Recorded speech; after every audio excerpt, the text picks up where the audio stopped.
Cyber security, ये लफ्ज़ तो हम सब ने सुना है, लेकिन इसका मतलब क्या है? इसको यूं समझें कि ये अपने डिजिटल असासों के इर्द गिर्द एक किला बनाने का नाम है। आज हम यही देखेंगे कि ये डिजिटल किला कैसे बनता है, इसकी दीवारें कैसे मजबूत की जाती हैं, और अगर कोई उन पर हमला कर दे तो फिर क्या होता है। चलें शुरू करते हैं।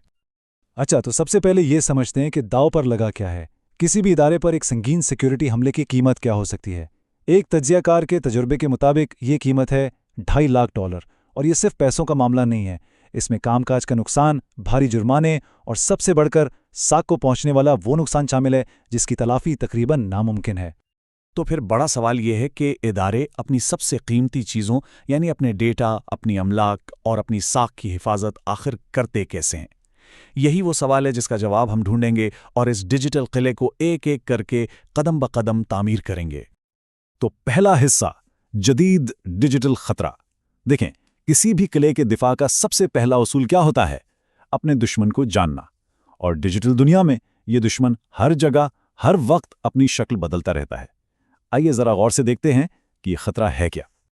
तो थ्रेट या खतरा ये आखिर है क्या? बिल्कुल आसान लफ्ज़ों में, ये कोई भी ऐसी चीज़ है जो किसी असासे को नुकसान पहुंचाने की सलाहियत रखती हो। इसकी सबसे आम मिसाल है रैनसमवेयर हमला, यानी हमला आवर आपके डेटा पर ताला लगा दें और फिर इसे खोलने के लिए तावान मांगे। लेकिन कोई भी खतरा अकेले कुछ नहीं कर सकता, उसे एक कमजोरी की जरूरत होती है जिसे हम वल्नरेबिलिटी कहते हैं। ये बिल्कुल ऐसे है जैसे आपके किले की दीवार में कोई कमजोर जगह हो। ये एक पुराना फायरवॉल हो सकता है, एक बहुत आसान सा पासवर्ड, या शायद एक ऐसा मुलाजिम जिसे ये ना पता हो कि खतरनाक ईमेल की पहचान कैसे करनी है। हमलावर बस इन्हीं दरारों की तलाश में रहते हैं। और जब एक खतरा एक कमजोरी से टकराता है तो रिस्क पैदा होता है। रिस्क दरअसल इस बात का इम्कान है कि कोई हमलावर किसी कमजोरी का फायदा उठाने में कामयाब हो जाएगा। तो ये फॉर्मूला याद रखें, खतरा और कमजोरी मिलकर रिस्क बनाते हैं। अगर कोई कमजोरी ही ना हो तो खतरा भी कुछ नहीं कर सकता। तो इस सारी बात का खुलासा क्या हुआ? खतरा है क्या, यानी वो मुमकिना बुरा वाकया जैसे कि रैनसमवेयर, और रिस्क है उसका इम्कान, यानी इस वाक़े के होने और नुकसान पहुंचाने का कितना चांस है। ये फ़र्क समझना किसी भी दिफाई हिकमत अमली की बुनियाद है। हिस्सा 2, दिफा का ब्लूप्रिंट। ठीक है, तो हमने दुश्मन को समझ लिया, अब वक्त है अपने किले का नक्शा बनाने का, क्योंकि हर मजबूत दिफा एक ठोस, सोचे समझे मंसूबे से ही शुरू होता है। साइबर सिक्योरिटी की दुनिया में ये मंसूबा फ्रेमवर्क्स और कुछ बुनियादी उसूलों पर मुश्तमिल होता है। और इस ब्लूप्रिंट के बिल्कुल मरकज में है CIA ट्रायड। ये एक बुनियादी मॉडल है, एक तरह से सिक्योरिटी डिज़ाइन के पीछे का पूरा फलसफा, जो इदारों को ये समझने में मदद देता है कि रिस्क के बारे में सोचना कैसे है। CIA ट्रायड 3 सत्रों पर खड़ा है। पहला, कॉन्फिडेंशियलिटी यानी राजदारी, कि सिर्फ सही लोगों को ही रसाई मिले। दूसरा, इंटेग्रिटी यानी सालिमियत, कि डेटा हमेशा दुरुस्त और काबिल भरोसा रहे। और तीसरा, अवेलेबिलिटी यानी दस्तयाबी, कि जब भी डेटा की ज़रूरत हो वो मौजूद हो। एक अच्छा दिफा इन तीनों चीज़ों में तवाज़न रखता है। अब इस फलसफे को हकीकत में बदलने के लिए फ्रेमवर्क्स इस्तेमाल होते हैं। ये हमारे किले के मास्टर प्लान्स हैं। इनमें से सबसे ज्यादा माना जाने वाला NSIST साइबर सिक्योरिटी फ्रेमवर्क है, जो रिस्क को संभालने के लिए एक मुकम्मल रोड मैप देता है। निस्ट फ्रेमवर्क के 5 बुनियादी काम हैं। पहला, आइडेंटिफाई यानी पहचाने कि हिफाजत किस चीज़ की करनी है। दूसरा, प्रोटेक्ट यानी हिफाजती इक़दामात करें। तीसरा, डिटेक्ट यानी किसी भी मशकूक सरगर्मी पर नज़र रखें। चौथा, रिस्पॉन्ड यानी हमले की सूरत में फ़ौरन जवाब दें। और पांचवां, रिकवर यानी हालात को वापस मामूल पर लाएं। और ये कोई एक बार का काम नहीं, ये एक मुसलसल चलने वाला चक्कर है। हिस्सा सोम, डिजिटल दीवारों की तामीर। तो ब्लूप्रिंट तैयार है, अब वक्त है ईंटें लगाने और दीवारें खड़ी करने का। इस हिस्से में हम उन टूल्स और हिकमत अमलियों पर बात करेंगे जो हमारे दिफा को एक ठोस शक्ल देते हैं। यहाँ सबसे अहम उसूल है डिफेंस इन डेप्थ। इसका सीधा सा मतलब है कि दिफा हमेशा तहों में बनाया जाता है। कोई एक जादुई हल मौजूद नहीं है।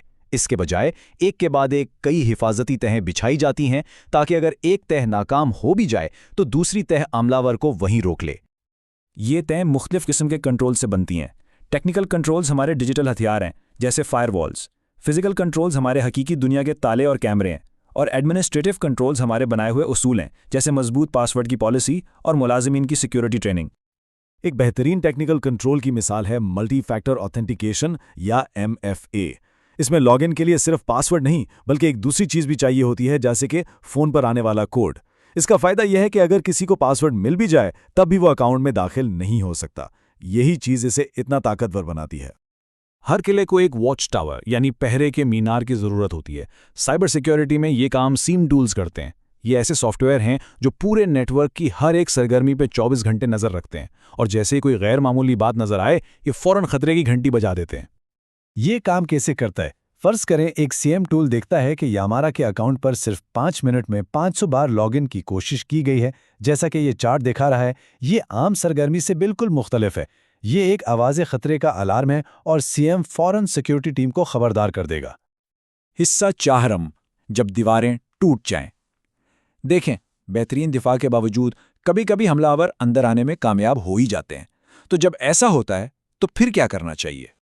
تو جب کوئی حملہ آور تمام دفاعی لائنوں کو توڑ کر اندر آئی جائے تو کیا ہوتا ہے؟ کیا سب کچھ ختم ہو جاتا ہے؟ نہیں، بالکل نہیں۔ ایک اچھی طرح سے تیار ادارے کے پاس ایسی صورتحال سے نمٹنے کے لیے بھی ایک منصوبہ ہوتا ہے۔ اس منصوبے کو پلے بک کہتے ہیں۔ یہ ہنگامی حالات کے لیے پہلے سے تیار شدہ ہدایات کا ایک مجموعہ ہے۔ یہ اس بات کو یقینی بناتا ہے کہ حملے کے وقت افراتفری نہ پھیلے، بلکہ ایک منظم اور سوچا سمجھا رد عمل دیا جائے۔ کسی بھی واقعے کا رد عمل عام طور پر ان 4 مراحل پر مشتمل ہوتا ہے۔ پہلا، مسئلے کا پتہ لگائیں اور اس کا تجزیہ کریں۔ دوسرا، نقصان کو مزید پھیلنے سے روکیں۔ تیسرا، خطرے کو جڑ سے اکھاڑیں اور سسٹم کو بحال کریں۔ اور چوتھا، جو کہ سب سے اہم ہے، اس واقعے سے سبق سیکھیں اور اپنے دفاع کو پہلے سے بھی زیادہ مضبوط بنائیں۔ تو یہاں اہم نقطہ یہ ہے کہ سائبر سیکیورٹی کوئی منزل میں ہی، یہ ایک مسلسل سفر ہے۔ یہ تیاری، دفاع اور رد عمل کا ایک کبھی نہ ختم ہونے والا متحرک چکر ہے۔ قلعے کی دیکھ بھال اور بہتری ہر وقت جاری رہنی چاہیے۔ آخر میں ایک سوال، ہم سب کا ڈیٹا ایک ڈیجیٹل قلعے میں ہی رہتا ہے، چاہے وہ ہماری ذاتی ای میل ہو یا کسی کمپنی کا بڑا نیٹ ورک۔ سوال صرف یہ ہے کہ اس قلعے کی دیواریں کتنی مضبوط ہیں۔